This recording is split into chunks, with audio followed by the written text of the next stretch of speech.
The broadcast is now starting. All attendees are in listen-only mode.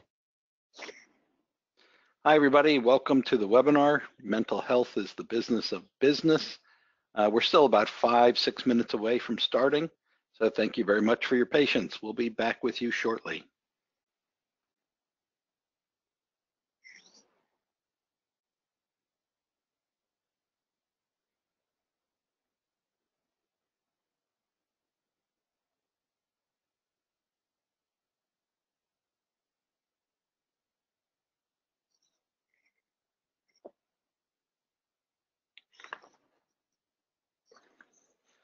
Hi, everybody. Welcome to the webinar. Mental health is the business of business. We're still about 4 or 5 minutes away from starting. Thank you for your patience. We'll be back shortly.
Hi, everybody. This is Jeff Sinar. Mental health is the business of business. We're still 3 or 4 minutes away before we start the webinar. Thank you for your patience. We'll be back to you shortly.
Hi, everybody. This is Jeff Saltzman. Welcome to the webinar. We're still 2-3 minutes away from starting. We'll be starting hopefully right on time. Thank you for your patience. We'll be back to you shortly.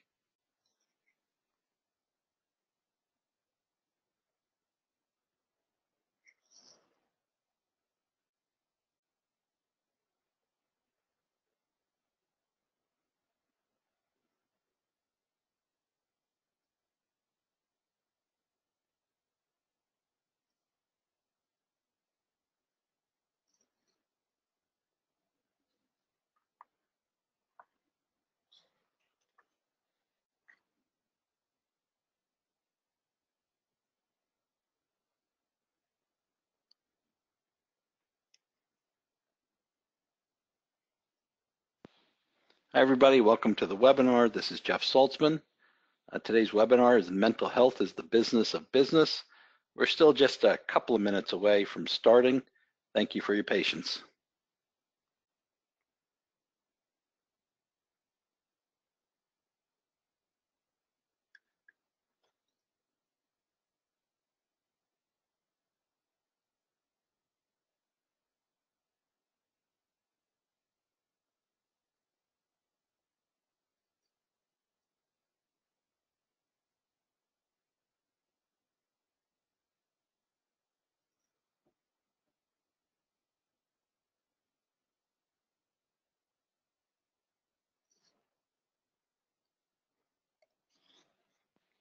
Hi, everybody. Welcome to the webinar, Mental Health is the Business of Business. This is Jeff Saltzman. Just one more minute. I can still see a lot of people signing into the room. Let's give them just a minute to complete their sign-ins and we will get started. Thank you for your patience.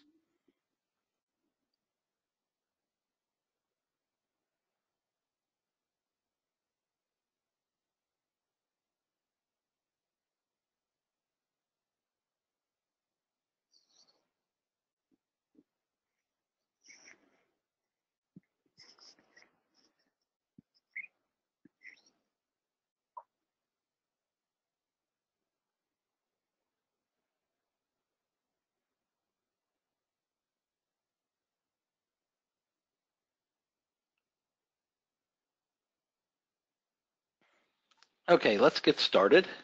My name is Jeff Saltzman and welcome to the webinar. Today's webinar, Mental Health is the Business of Business. And I'm going to be joined today, and I'll introduce him in just a minute, by Dr. Walter Reichman. What you're seeing in this title slide is a self-portrait which was done by an autistic teen who's mostly nonverbal. He was merely asked to draw a picture of himself. And clearly, if you look at the picture, he sees two sides to himself. One side colorful, perhaps locked away, the other side without color. Mental health in the workplace is a seldom discussed topic, and like this picture, on the one side, everything seems normal, but on the other side, issues can emerge. Things like stigma and discomfort prevent the dialogue from occurring, yet mental health issues are prevalent enough and costly enough that creating a mentally healthy work environment has the potential for paying large dividends for the organization. That payment of large dividends, not only for the individual employee, but for the organization itself, is why we're saying mental health is in fact the business of business. So we're going to have a discussion, Walter and I, and this webinar will hopefully be a bit different than others you've attended by Org Vitality. Walter and I intend to talk about mental health and why we have a lot of facts and figures to throw your way in the discussion the most. We've squeezed a lot into this webinar, but there's a lot more we could have covered. And should you want to continue the conversation afterwards with either or both of us, we would be happy to oblige. As I mentioned, I'm Jeff Saltzman. I'm the CEO of Org Vitality. Walter is one of the partners here and a vice president. Walter's also a emeritus professor from Brooke College. I've known Walter for about 20 plus years. We've worked on various kinds of projects together. And every time I have a conversation with Walter, in addition to having a warm, insightful conversation, I always come away feeling like I've learned something. And I think as you listen to Walter today and during our conversation discussion, you will come away with the same feeling, I hope. Thank you, Jeff. Well deserved, Walter. Really, the goals of today's session, it's really two simple goals that we want to get across.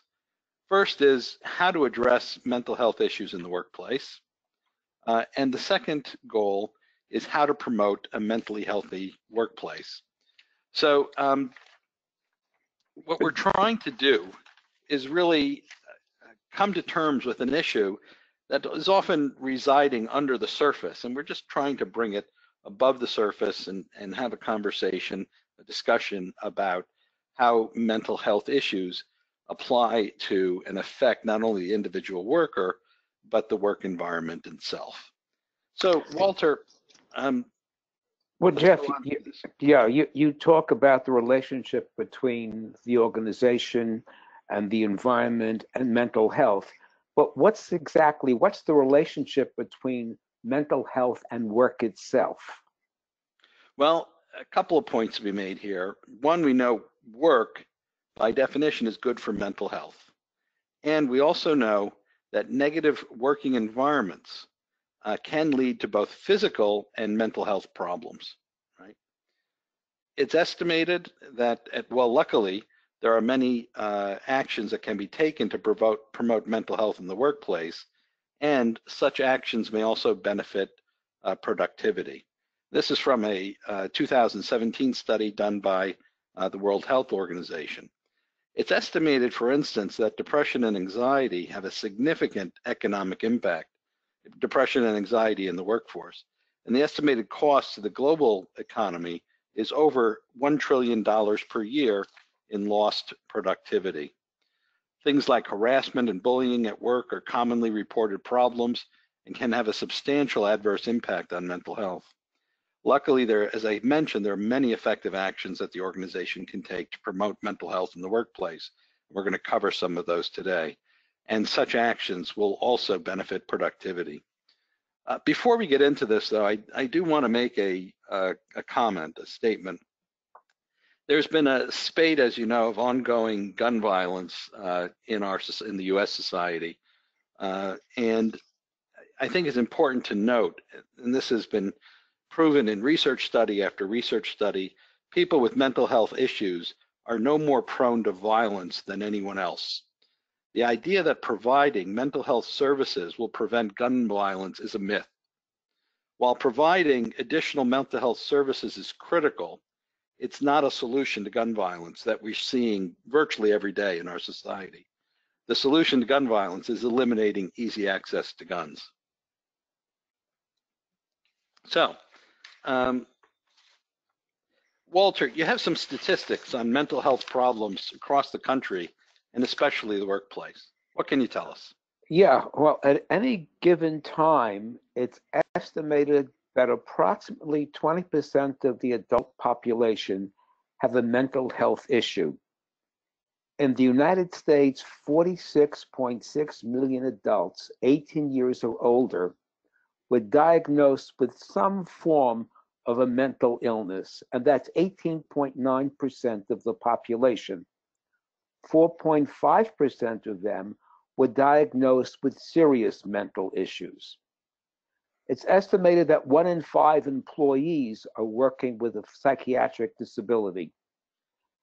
A recent article in the Harvard Mental Health Letter reported that 18% of employed people said that they experienced some symptom of a mental health disorder in the previous month.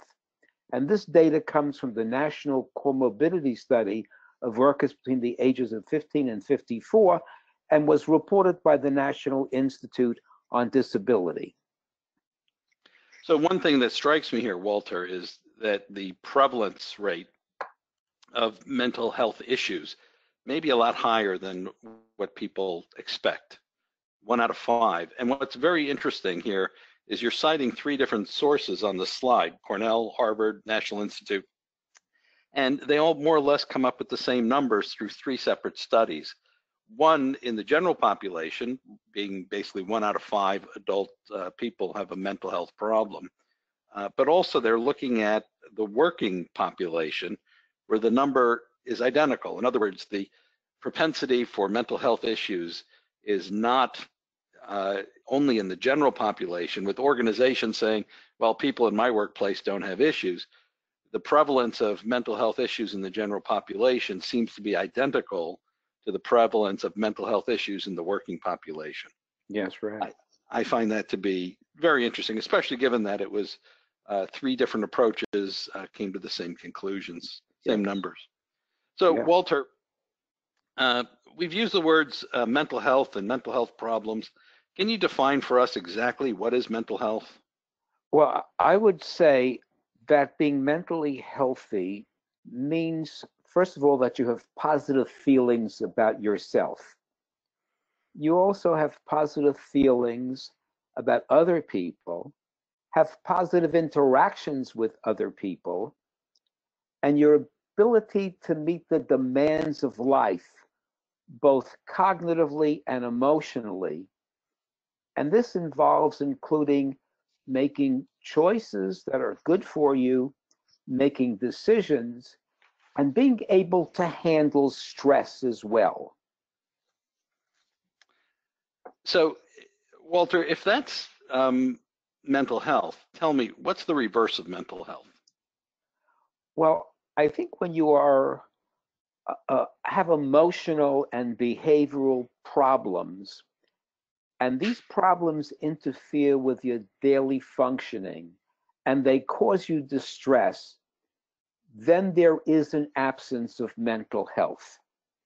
Now, mental health problems can be mild and alleviated through counseling, therapy, and medication. And examples of some of these mild issues would be stress, having undue stress, mild depression, grieving. More serious problems occur when there are alterations in thinking, mood, and behavior, which then cause impaired functioning and impaired relationships with other people.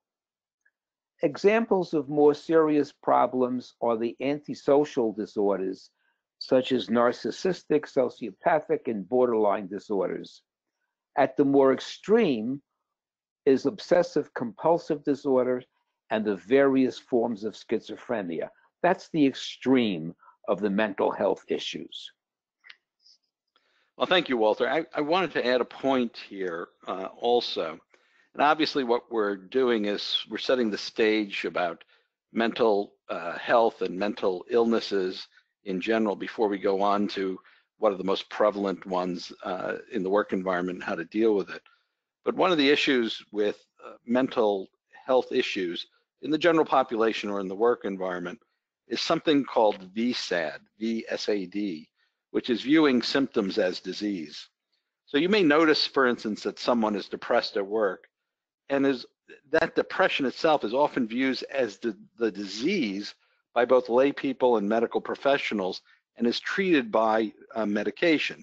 In other words, they're treating the symptom rather than the underlying issue. A person may be depressed because of the loss of a spouse or a loved one, and that depression, of course, is completely normal.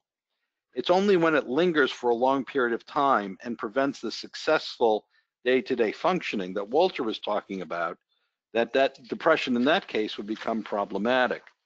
But it's very common for both medical professionals and the lay population to view these symptoms without getting sort of behind them and underneath them to say what's causing them. And rather than simply treating the symptoms, how do we treat the underlying issues? So, Walter, let me ask, what are the most common psychological disorders that a person is likely to come into contact with? Well, I have a long list of common psychological disorders. I'm going to go through them fairly rapidly because of time, and we will send out the slides to all the people who are on the webinar. So I'm going to go through them fairly rapidly. One of the most common is anxiety. And anxiety, is excessive worry about everyday events, and this excessive worry interferes with the functioning and the self of well-being.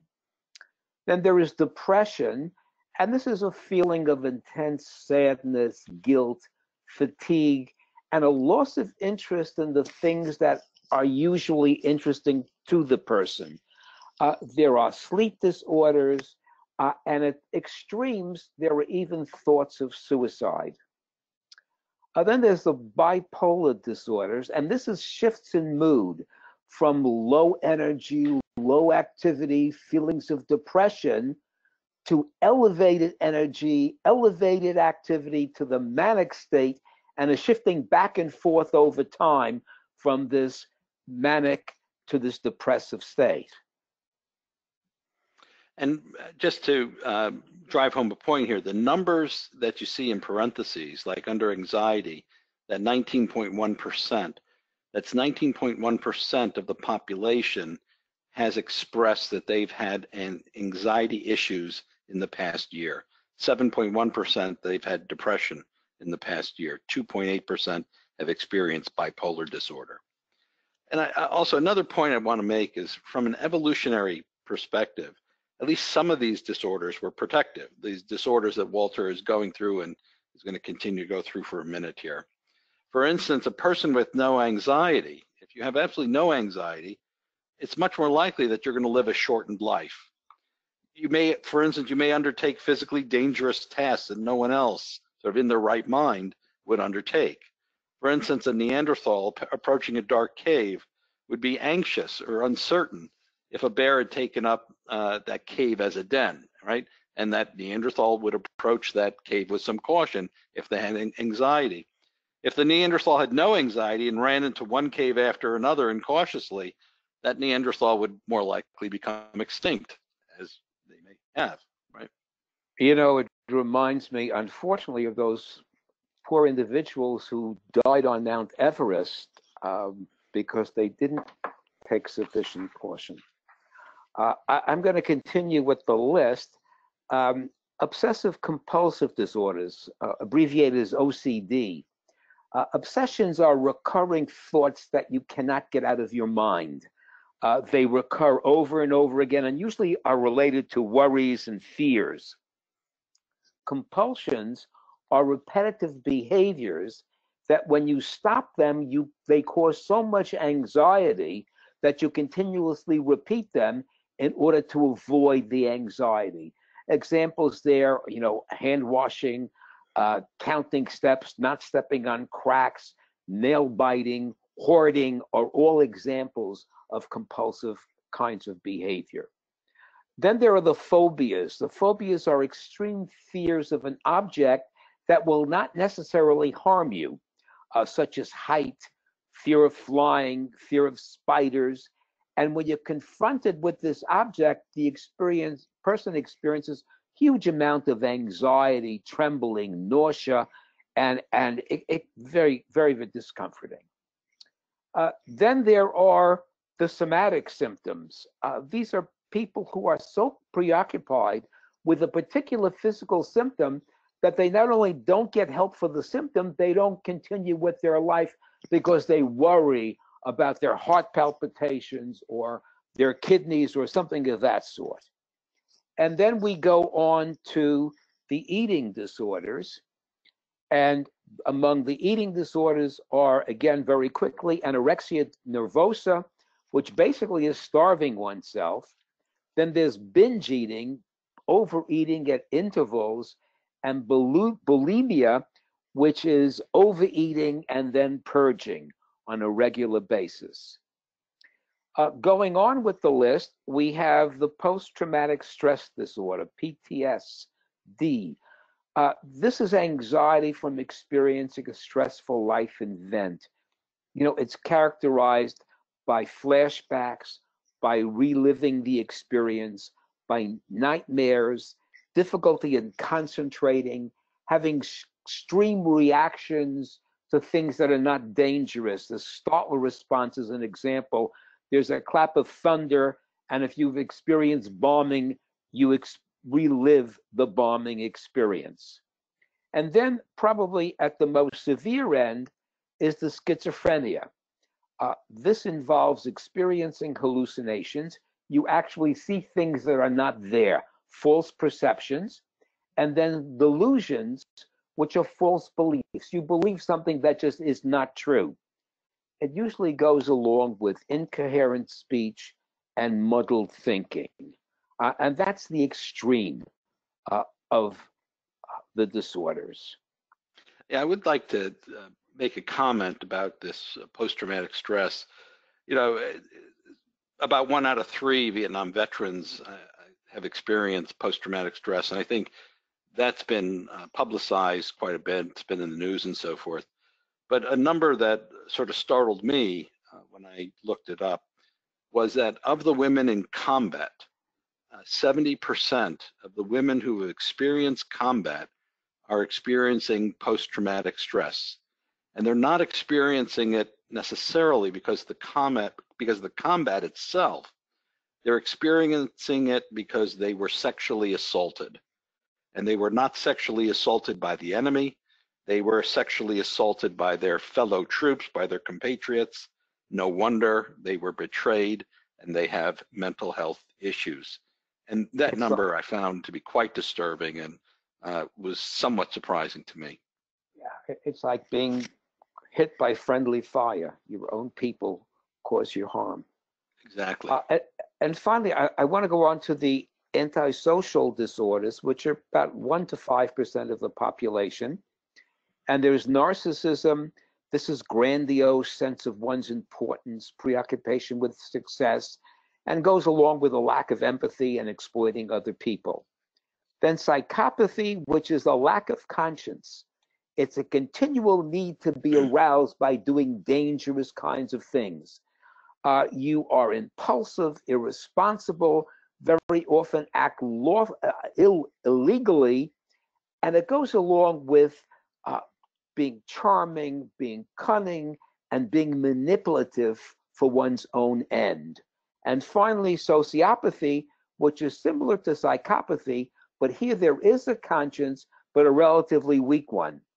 You kind of realize that the behavior you're engaging in is not appropriate, but you do it anyway. You know, Jeff, you have an interesting take on two of these orders and one particular personality characteristic. Could you expound on, tell us about that, please? I'd like to just touch base briefly on what's called the dark triad. There's been much work done in the area of employee selection and what's called the dark triad. The dark triad is a combination of narcissism, Machiavellianism, and psychopathy. So narcissism, as Walter indicated, is characterized by pursuit of, ego gratification, vanity, sense of superiority, grandiosity, dominance, entitlement kind of thing. Machiavellianism is marked by manipulation, calculating, duplicitous, amoral personality focused on self-interest and personal gain. And of course, psychopathy is the lack of morality, continually needing arousal, lack of empathy. Often these people can be charming, but they're also cunning and manipulative, impulsive, irresponsible, can act lawlessly, thinking they're above the law, impulsive, parasitic lifestyle. They're promiscuous, antisocial. They tend to take bold, risky behavior, and they tend to take credit for others' work, right? These three mental health issues, they're called comorbid, meaning they tend to occur together. If one person is having one of these, they tend to have the other two. And it's called a malevolent illness. And a malevolent illness is one that instead of causing harm to only yourself, this has the potential of causing harm to others. While it's seen in the general population of a rate of about 1 to 4%, right? So 1 to 4, it's hard to get an exact number on this combination, but about 1 to 4% of the general population would suffer from this dark triad. It is generally thought to have a higher incidence rate among business leadership. There's a lot of theories as to why this is, and while the 1 to 4% of the general population are considered psychopath, about 15% of those in prison, according to the Journal of the American Medical Association in 2013, are thought to be psychopaths. One interesting study that recently came out, a study by a guy named Ryan Murphy from Southern Methodist University, looked at the incidence of psychopathy by state, right? And maybe you'll be surprised or maybe not, but Washington, D.C. had the highest incident rate per capita of psychopaths, scoring more than 3 standard deviations above the mean and more than a full standard deviation above number 2, which was Connecticut. I guess that's really no surprise. Uh-huh.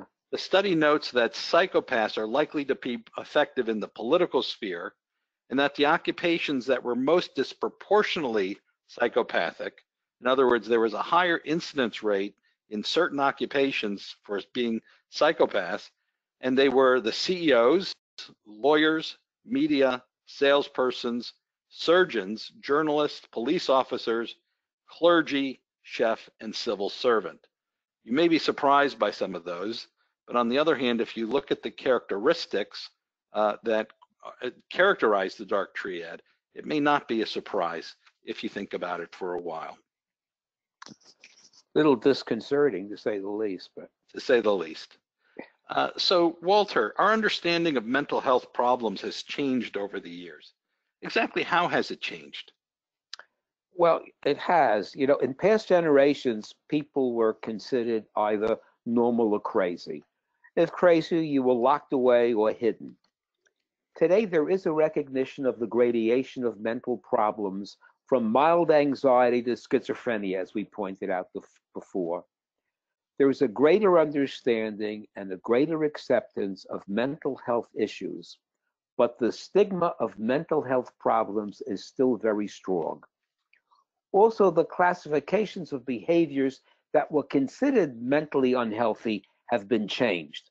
For example, homosexuality is now no longer considered mentally unhealthy. Hypochondriasis is no longer considered mentally unhealthy. So these are some of the changes that have taken place in discussing mental illness.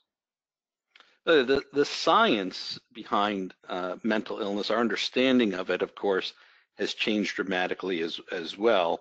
The methods used to treat it also have changed dramatically.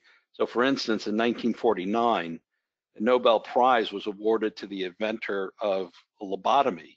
The lobotomy was originally defined as an operation intended to sever the worry nerves of the brain. In fact, that the person who invented it in 1952 did a tour. It was called Operation Ice Pick. It was a 12-day tour through the United States, which saw 228 patients strapped down and anesthetized before an ice pick-shaped knife was slipped under each eyelid into the brain and twisted. And this was supposed to cure people, and it had an impact, obviously. And it wasn't that people became disgusted by this procedure, as we would likely feel today, but it was only the invention of a drug called Thorazine, which was a drug so mind-deadening that it was called a chemical lobotomy, that actual physical lobotomies declined. So even though our techniques and our science has changed, there are still obviously lots of room for improvements over where we are today. So for instance, our hospitals have changed as well. In past times, mental health problems meant incarceration in state hospitals, which provided little treatment and were like prisons. State hospitals were often run by sort of a class of psychiatrists called anatomists. And anatomists were people who were looking for the physical causes of mental illness. And because the state would feed you and house you in a mental hospital, when a patient in a state hospital died, there were laws that said their body became the property of the state, and their bodies were dissected, looking for the physical causes of those symptoms. Unfortunately, today, our prisons contain people with mental health problems who receive little to no treatment. For instance, the three largest providers of mental health services today are all prisons. It's Rikers Island in New York, the Cook County Jail in Chicago, and the LA Jail. And it was just announced that the LA Jail is going to be torn down and a mental health hospital will be built in its place. People in San Francisco will be voting shortly on a referendum to give anyone who asks for it access to mental health care. Most people today with serious mental health issues are treated in community hospitals, halfway houses with psychotherapy and medication. Even the most serious psychoses, though, however, are amenable to treatment, and people can lead productive and satisfying lives. While the state hospitals have largely been emptied, there are currently not sufficient community services for those with mental issues in the community. As a result, many people with mental health issues today remain homeless, impoverished, and have little opportunity to receive the treatment they need. Bringing the mental health issue back to the world of work, Walter, is it harder today for a person with a mental health issue to find employment, or has it gotten easier? It's gotten easier. It basically is easier for a person with a mental health issue to find a good job than it was in past years. Some really great examples. There's a successful company in the Netherlands in which 50% of the employees have been diagnosed with schizophrenia. And there is a bakery in Yonkers that employs anyone who can do their job regardless of their background, even if they did have mental health problems and are still suffering from mental health problems, as long as they can do the job. There is also interesting evidence from a recent American Psychological Association survey that there is an increasing understanding and acceptance of people with mental health problems. In their sample, 59% knew someone with a mental health disorder, and this personal experience led them to destigmatize mental illness. The survey concluded that there was more openness about mental illness and a stronger belief among adults that mental disorders are nothing to be ashamed of. Despite this data, the stigma persists, according to this survey. 1/3 of the respondents agreed with the statement that people with mental health disorders scare me. And 39% said they would view someone differently if they knew they had a mental disorder. And people between the ages of 18 and 34 felt the most shame about mental illness and also reported themselves as least mentally healthy of all of the other age groups. And it's interesting, of course, that 18 to 34 is the age where people are entering the workforce, establishing their careers. And so these early career kinds of people are the ones who reported themselves as the least mentally healthy. Something to keep in mind, right? Yeah, unfortunately, yes. Yes. One thing also, as the nature of work has changed over the last few generations, mental health issues have become more visible. So if you think back, 100, 150 years, when we were more of an agricultural society, someone could be a little off because they could be suffering from some mental health issues, and they could be out in the field working the crops, not interacting with everybody. And so they would be more or less invisible except to their immediate family. As we became a industrial economy and people were brought into factories and working on assembly lines and so forth, mental health became more visible because you were in closer contact to other people. And as we become more and more of a service economy, mental health, people with mental health issues become even more visible.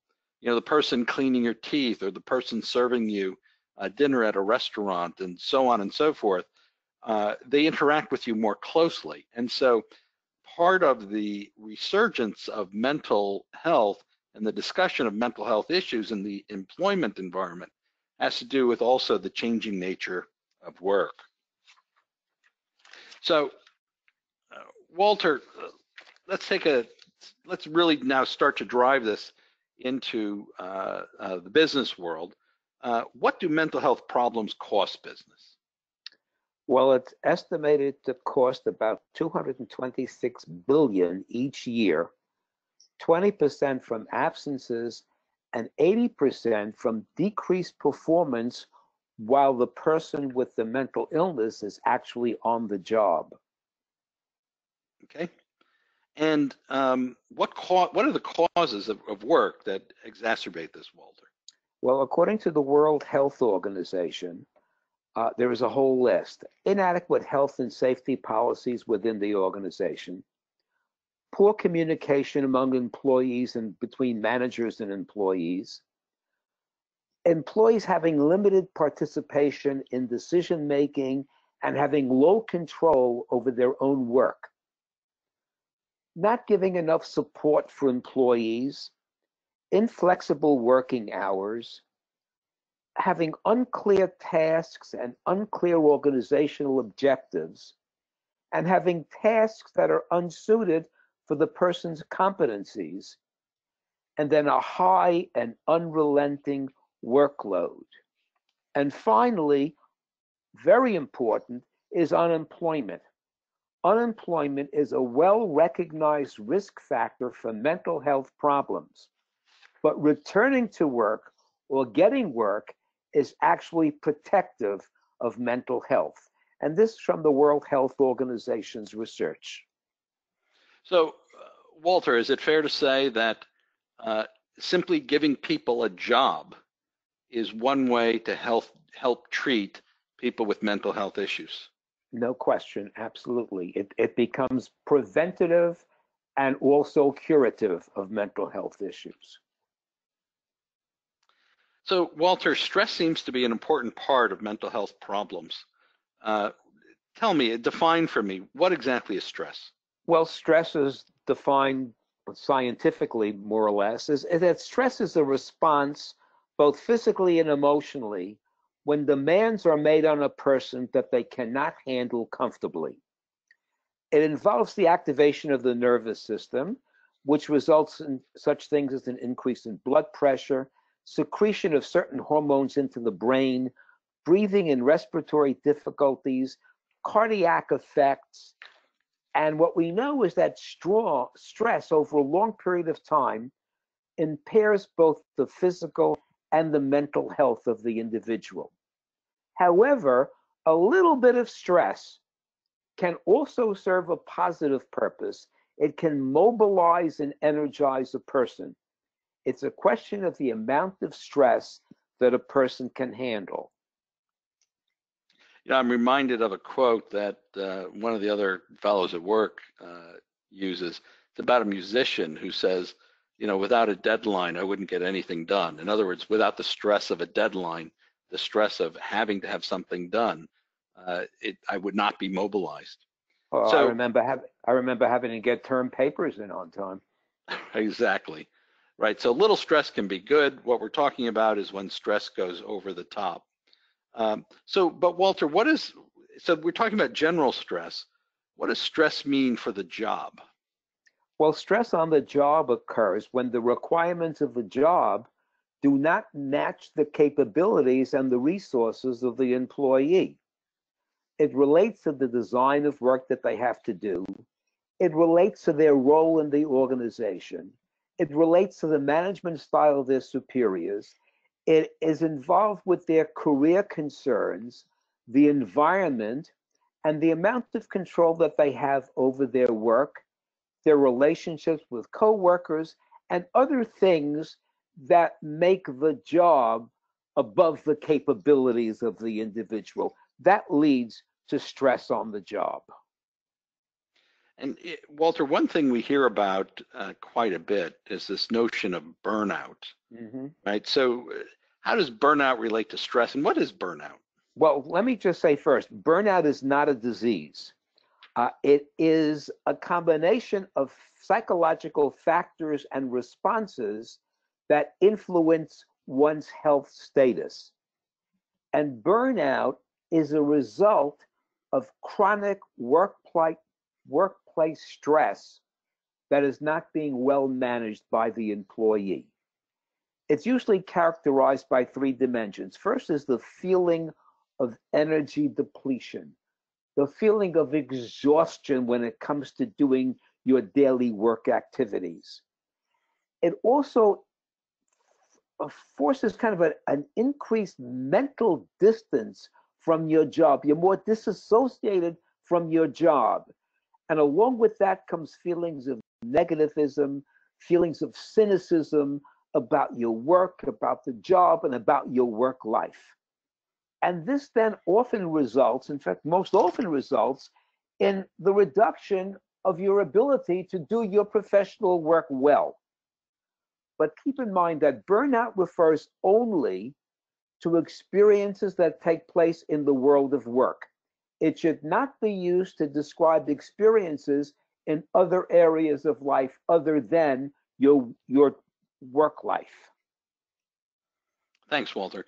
And just so the folks listening understand, this is the definition that the World Health Organization has just recently updated, like within the last month or so. So this is a very current new definition or expanded definition of what burnout on the job really entails. So Walter, again, what are the problems? What are the consequences of mental health problems in the workplace? Well, a person with a mental health problem in the workplace, first of all, his performance is impaired. His ability or her ability to be productive is impaired. In most cases, they lack a positive interaction with their coworkers, with their customers, with their managers. There's a breakdown of relationships. Now, the extent of difficulty depends on the type and the level of the problem. And this range runs, as we said before, the gamut from anxiety to schizophrenia. Among the issues that are faced by a person with a mental health problem is a decrement in their ability to concentrate. They withdraw themselves from their peers, from their teammates. They procrastinate in the work they do, which leads to missing deadlines. Their thinking becomes scattered and they have difficulty in concentrating. As a result, they become indecisive. And as a result of the indecisiveness, they lack confidence and then have inappropriate reactions to people and to events. And these inappropriate reactions often lead to conflict. And along with this, as they deal with this, there is most often an increase in absenteeism and an increase in lateness. So, given this definition, and say a manager suspects that they have issues in their team at work, exactly how should a manager respond to someone he or she believes has a mental health issue? They're not therapists, they're not diagnosticians. They may know little or next to nothing about mental health and mental health issues. So what should they do, Walter? You're absolutely right. They're not therapists and they're not diagnosticians, and they should do neither of those activities. But a manager is responsible for the oversight of employees' performance. And therefore, the manager should document the decrement in performance. And this decrement can include social interactions as well as absenteeism and productivity. The manager then has the obligation, as part of his job or her job, to confront the employee on their deteriorating performance. And a good manager would then urge the employee to seek help from the employee assistance program or the medical office. The manager should tell the employee that his job will be secured if he or she follows the instructions of the employee assistance program or the physicians. But if he does not follow their instruction, that person is vulnerable to disciplinary action.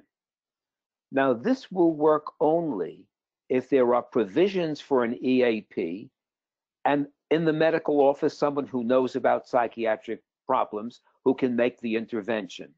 And this will only take place in what I call a mental health friendly organization. Walter, I'm struck by this. I think it's good advice, good insight, but it seems to be fitting more for large companies, right? What about small companies where the majority of people work, and especially in our country, something like 80% of the people who are employed are working for small companies. Most of them don't have employee assistance programs or medical offices. A lot of them don't even have HR departments. So what are they supposed to do about employees with mental health issues? Jeff, that's a very good question. And like most very good questions, it doesn't have a simple answer. There's no question that the owner or manager of a small company suffers more than a manager of a 10,000 employee company when he has an employee whose attendance or productivity is impaired because of a mental health issue. And it's because they just don't have the resources available to a large company. To some degree, the solution lies within the context of the culture of our country. The more people in our country recognize and have the experience with and do not stigmatize mental health, the more awareness an owner or a manager of a small company will have that a mental health problem may be a cause of the decrement of performance.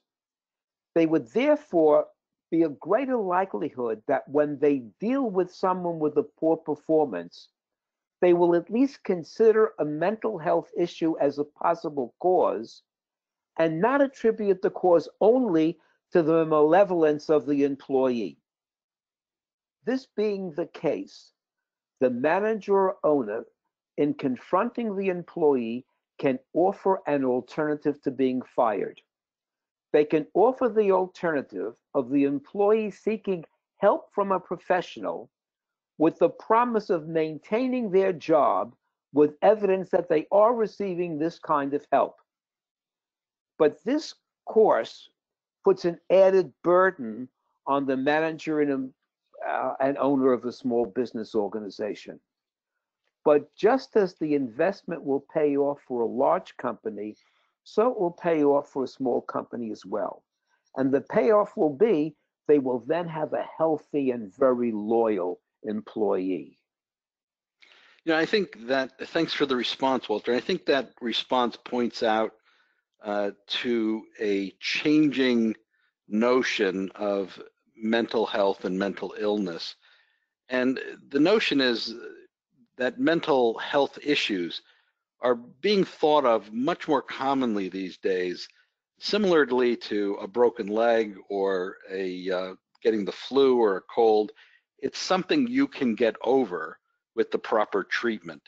In other words, if you suffer from a certain mental health issue, it doesn't necessarily stick with you for your entire life. It's something you can get better from. And I think getting people in organizations, especially HR, to recognize that, to understand that, and to begin to help organizations come to grips with that is part of the solution here as well. So Walter, you've used the words mental health friendly organizations. Exactly what is that? How do you define that? Well, I would define it as an organization that recognizes the effects of mental health on its success, and as a result has policies and procedures to care for the mental health of their employees, to come to the aid of those who have problems, and to develop a culture-friendly atmosphere to persons with mental health issues. Do not stigmatize those people who have the problem. Yeah, and how do you exactly create a culture like that? Where do you start? Well, I think you start at the top.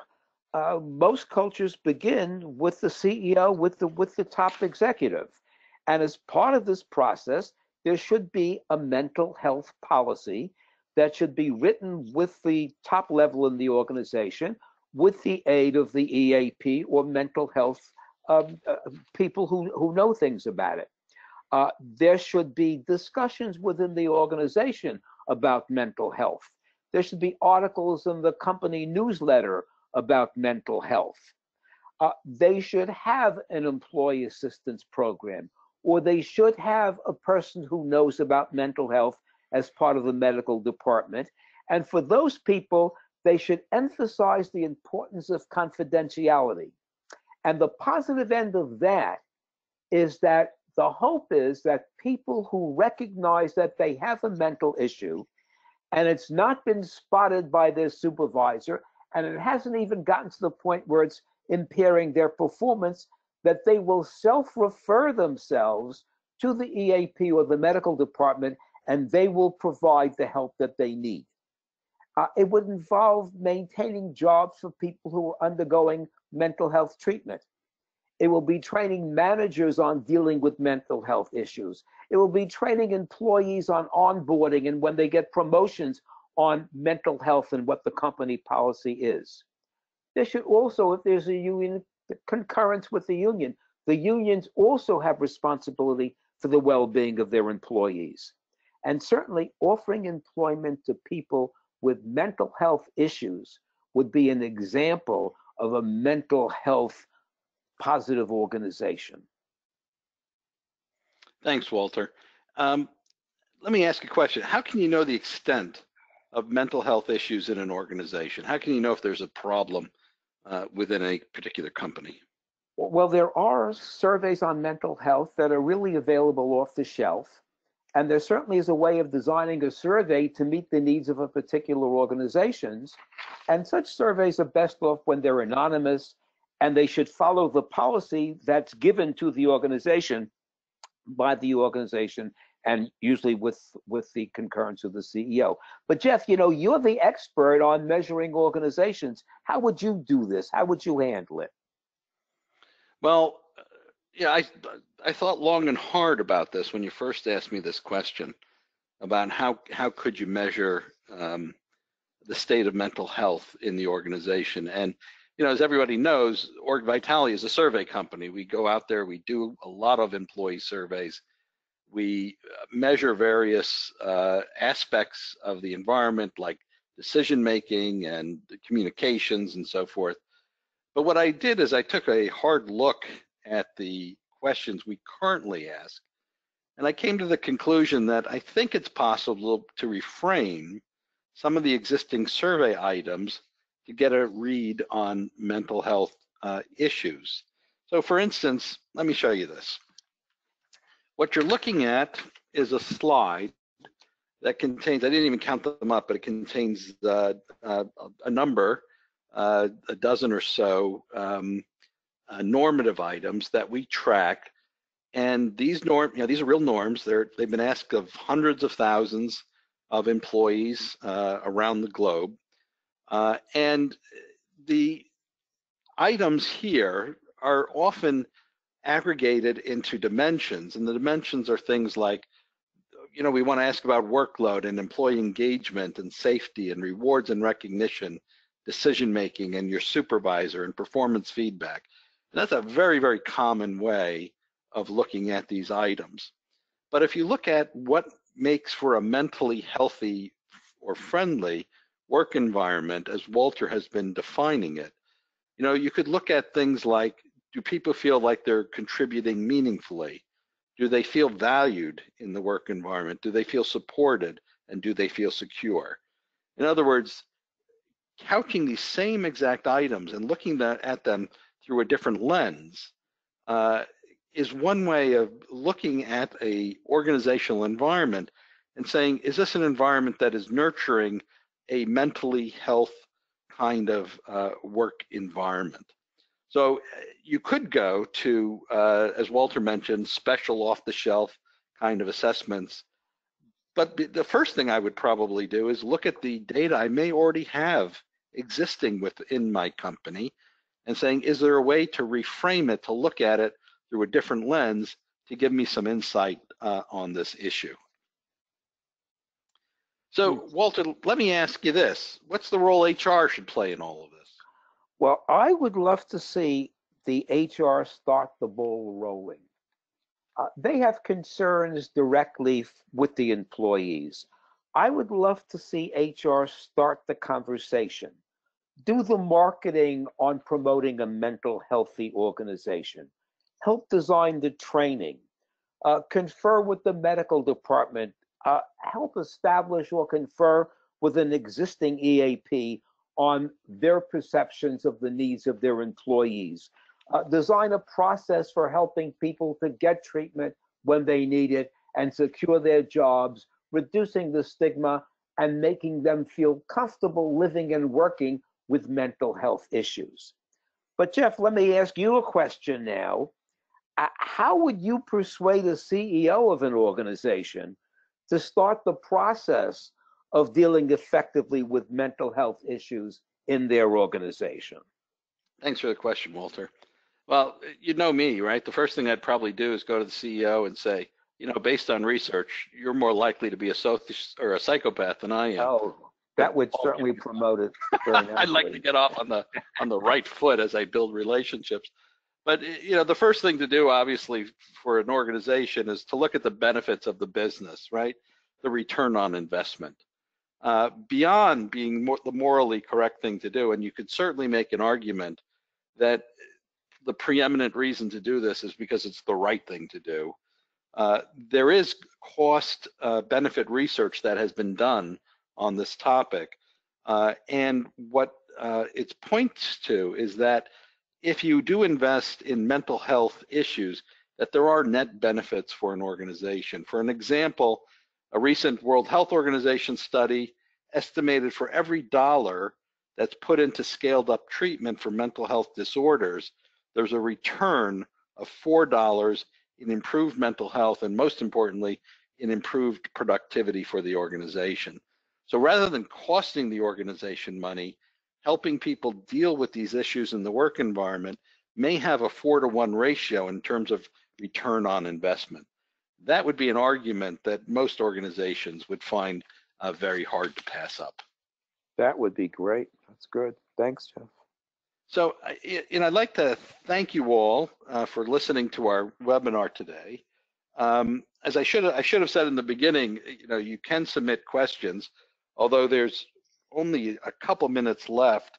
If you would like to submit questions, we really don't have time to get to them in this webinar, but if you submit a question, Walter and I would be happy to follow up with you afterwards or write you an email in response to any questions we get.